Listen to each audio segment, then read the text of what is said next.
तो hello everyone, कैसे आप सभी। उम्मीद करते हैं मस्त होंगे, स्वस्थ होंगे और अपनी पढ़ाई कर रहे होंगे। इससे पहले हम लोगों ने क्लास 12 फिजिक्स में जो होता है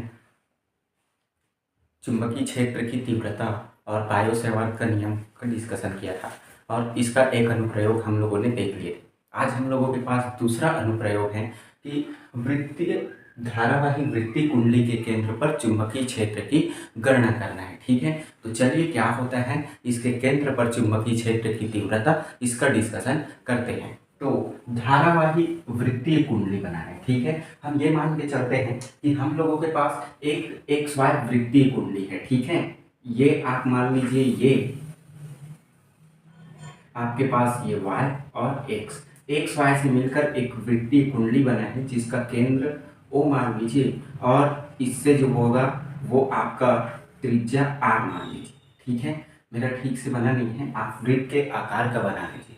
तो ये हम लोगों के पास x y से मिलकर बना एक धारावाही वृत्तीय कुंडली है जिसकी त्रिज्या जो होता है o r है और केंद्र बिंदु O है, ठीक है। इसमें हम लोगों के पास छोटे छोटे अल्पांश, जैसे ये आपके पास A है, ये B है, ये C है, ये D है और ये आपके पास E है। इसमें आपके पास धारा I प्रवाहित होता है, ठीक है। इसमें धारा जो होता है I प्रवाहित होता है। अब इन अल्पांशों के कारण इन पर हमें इसके केंद्र पर चुंबकीय क्षेत्र की तीव्रता की गणना करना है। तो चलिए क्या होता है ये डिस्कशन करते हैं। तो याद रखिए, इसका हिंदी आपको लिखना पड़ेगा, मैं डेरिवेशन कराता हूँ, ठीक है। हम लोगों के पास x और y जो होता है, x और y जो होता है वो एक वृत्तीय कुंडली है जिसके केंद्र पर हमें चुंबकीय क्षेत्र की तीव्रता ज्ञात करना है और जिसका त्रिज्या r होता है, जिसमें धारा I प्रवाहित हो रहा है। तो अल्पांश हम लोग ए बी के कारण जो होगा वो चुंबकीय क्षेत्र की तीव्रता निकालते हैं, ठीक है। इस वृत्त की परिधि, ठीक है, वृत्त की परिधि को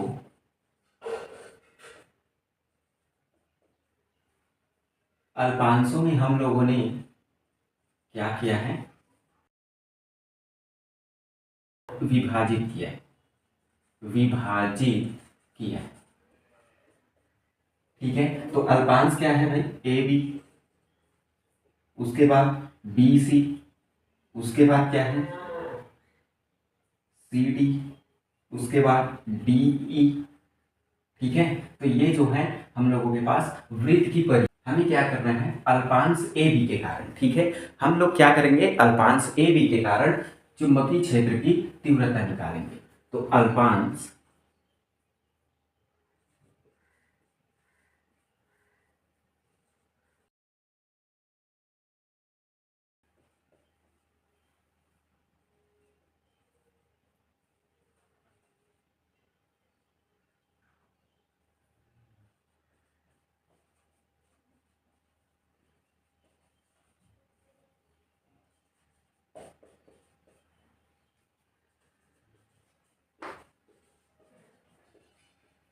ठीक है, ए बी पर निकालेंगे तो इसको हम लोग डी बी 1 लेंगे, बराबर हम लोगों के पास mu naught divided by 4 pi, यहाँ धारा आई इंटू का ध्यान रखिए अल्पांश A B sine theta divided by R square होगा, ठीक है। इसे आप चाहे तो इक्वेशन 1 मान लीजिए।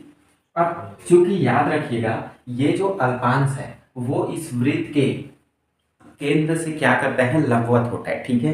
अल्पांश लंबवत होने की वजह से 90 डिग्री का कोण बनता है। तो साइन थीटा के स्थान पे हम लोग कितना रखेंगे, चूंकि अल्पांश जो होता है या परिधि वो लंबवत होता है। लंबवत होने के बाद हम लोगों को साइन थीटा बराबर मिलता है साइन 90 बराबर मिलता है साइन 90, ठीक है। तो हम साइन थीटा के स्थान पे क्या रखेंगे, 90 रख देंगे। तो हम लोगों को डी बी 1 बराबर मिलेगा mu naught divided by 4 pi, यहाँ आई इंटू का ए बी आपके पास साइन 90 डिवाइड में आर स्क्वायर, क्योंकि साइन 90 का वैल्यू 1 होता है, याद रखिएगा।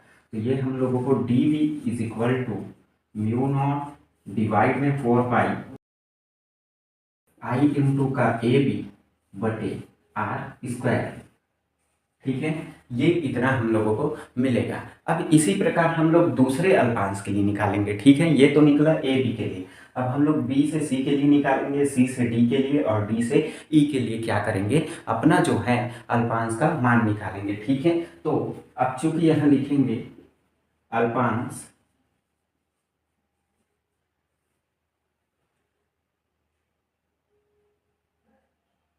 बी सी के लिए, बी सी के कारण बिंदु ओ पर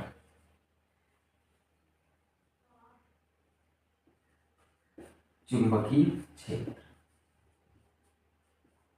ठीक है, तो यहां इसको dv2 लेंगे, ये mu naught divided by 4 pi आपके पास होगा B C sine theta divide में आर। ठीक है, फिर से वही वैल्यू आएगा फाइनली पर। उसके बाद हम लोग अल्पांश जो होगा ऐसे करके आगे निकालते जाएंगे। ठीक है, तो हमें ए बी बी सी सभी के लिए निकालना है। अब हम लोग करते क्या है, सबका वैल्यू वही आना है। तो अब इनको हम लोग, चूंकि ये अल्पांश जो होता है वो धीरे धीरे इसको हम पूरा जोड़ दें तो हमारे पास क्या होगा, इसका टोटल वैल्यू निकल के आ जाएगा। ठीक है, चलो ये नोट करो फिर लिखते हैं। इसके बाद ये तो रहा हम लोगों के पास डी बी का, है ना।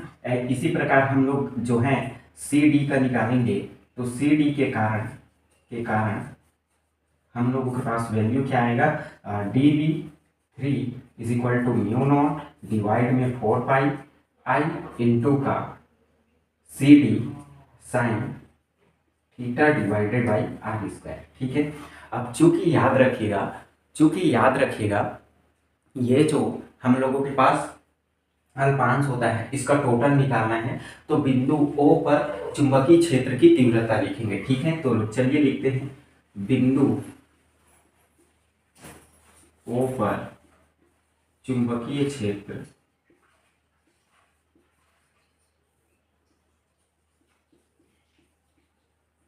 की तीव्रता।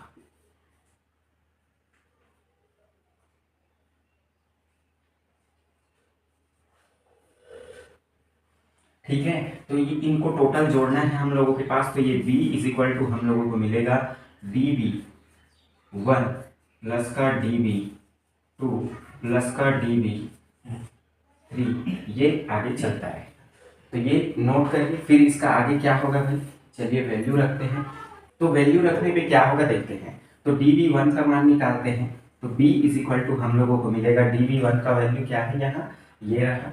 तो हम लोगों के पास म्यू नॉट डिवाइड में 4 पाई आपके पास आई इंटू का ए बी डिवाइड में आर स्क्वायर। ठीक है, प्लस का आपके पास db2 का वैल्यू क्या होगा, म्यू नॉट डिवाइडेड बाई 4 पाई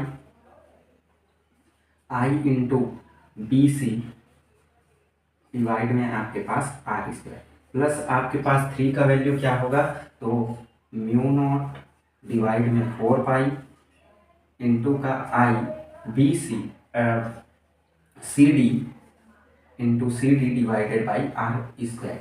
ये रहा हम लोगों के पास इनका टोटल बिल। यहाँ से 4 पाई mu naught divided by 4 pi I into का आर स्क्वायर क्या करते हैं, कॉमन निकाल लेते हैं। तो b इज इक्वल टू होगा mu naught divided by 4 pi I into का आर स्क्वायर जो है बाहर हो गया। ठीक है, अब हम लोगों के पास बचा क्या, ए बी प्लस का बी सी प्लस का सी डी।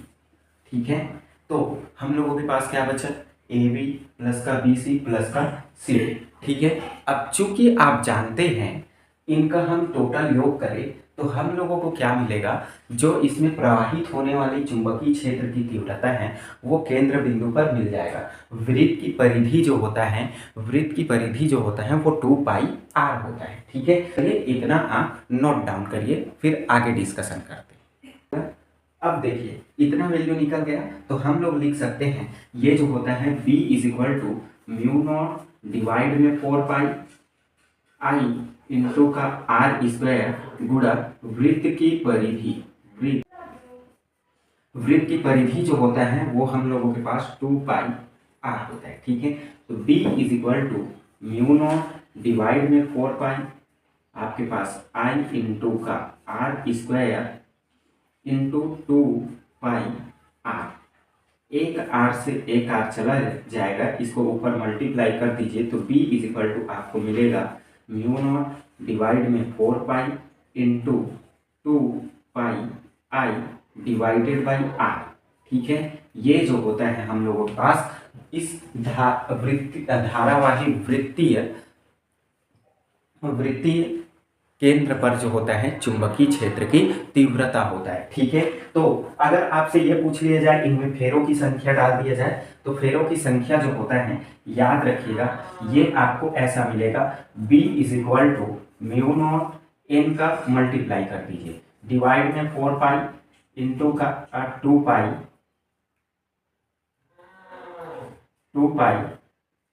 n इंटू का i डिवाइड में r, और ये जो होता है वेबर मीटर स्क्वायर होता है। ठीक है, तो ये होता है धारावाही वृत्तीय लूप के केंद्र पर जो होता है चुंबकीय क्षेत्र। चलिए ये नोट करके और एक बार कमेंट में बताइए समझ में आया कि नहीं। बहुत इजी है, आप प्रैक्टिस करेंगे तो समझ में आ जाएगा।